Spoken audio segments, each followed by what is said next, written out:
এই চুপ বসে থেকে ছায়া সরকার দেখায়, ছায়া সরকার বইরা দিব যদি বাংলাদেশে অতি দ্রুত মুজিববাদী সংবিধানকে ছুঁড়ে ফেলা না হয়।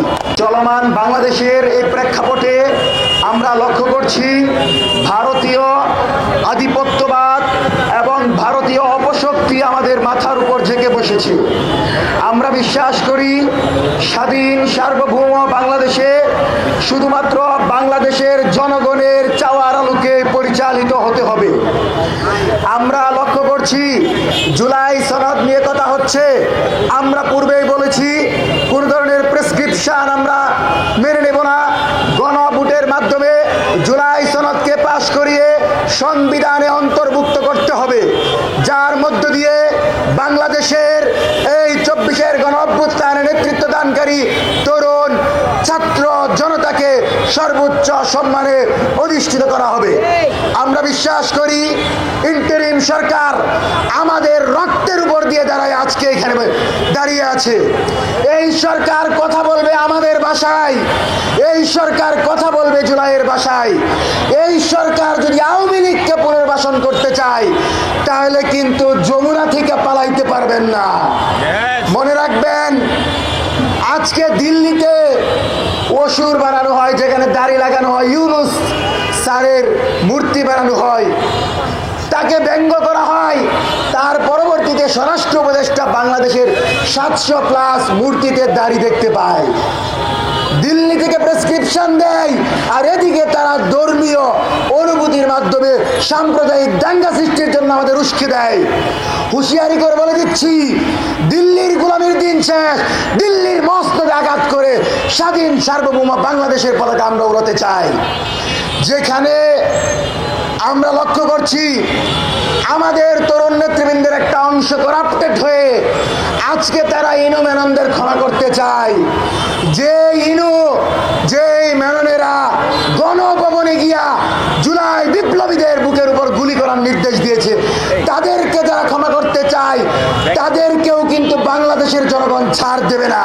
মাত্র 30% টাকায় জমির মালিক হয়ে নতুন বাংলাদেশের গড়ে তোলার স্বপ্ন দেখা বাংলা বসতি। আজকে গাদ্দার উপদেষ্টাদের নাম শুনি, নিয়োগ দেওয়ার সময় তো চিন্তা করেন নাই, এখন গাদ্দারদের নাম প্রকাশ করেন। সেফ এক্সিট তো দূরের কথা, জীবন নিয়ে পালাইতে পারবেন না বাংলাদেশে যদি জুলাই বিরোধী কর্মকাণ্ড বাস্তবায়ন করতে চান। আমরা হুঁশিয়ারি করে বলে দিচ্ছি, বাংলাদেশে সংখ্যালঘু বলতে কোনো শব্দ নাই।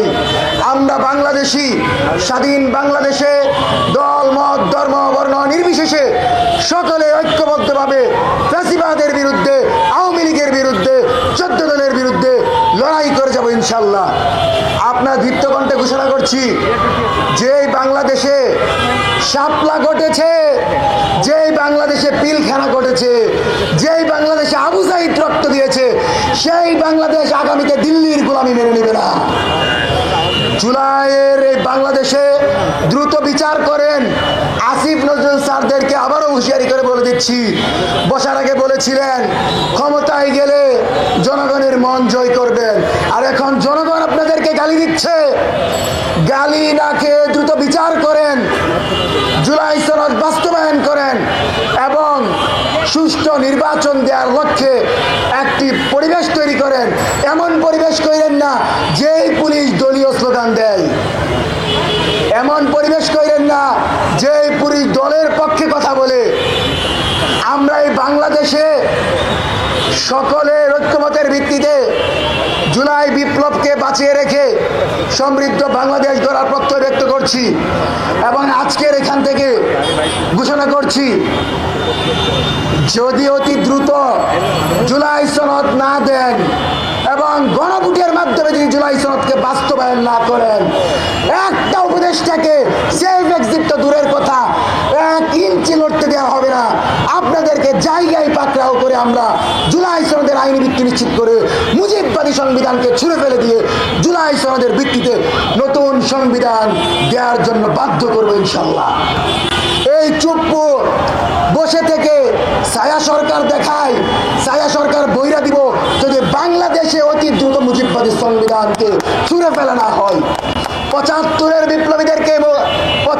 বিপ্লবীদেরকে আপনারা জাতির শ্রেষ্ঠ সন্তান ঘোষণা দিবেন জুলাই সনদে। অনুরোধ করছি না, আমরা দাবি জানাচ্ছি এটা দিতে হবে। মেজর ডালিমের মতো দেশপ্রেমিকদেরকে দেশে ফিরিয়ে এনে তাদেরকে সসম্মান দিতে হবে।